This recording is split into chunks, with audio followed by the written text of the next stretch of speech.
korrekt spydkast, skal man have strakt arm, og spydet det skal gå op mod øret, og så skal man kaste. Du kan lide.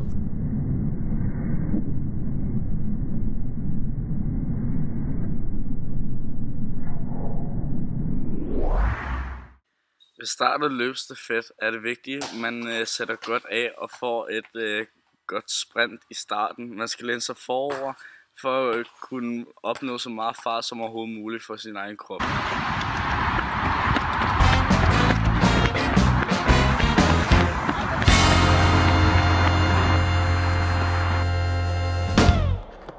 Formålet ved løbestafet er, at der er 2 hold.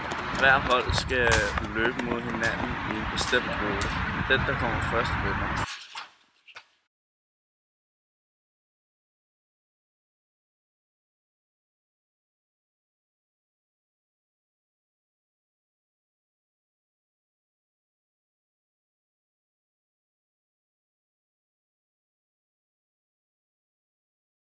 Og så siger, der kan du se, hun gør det der og det der.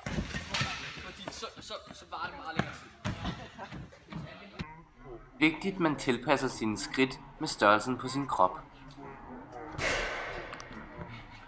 Når man når planken, skal man tage 3 skridt, før man hopper. Det gælder selvfølgelig om at springe så langt som muligt.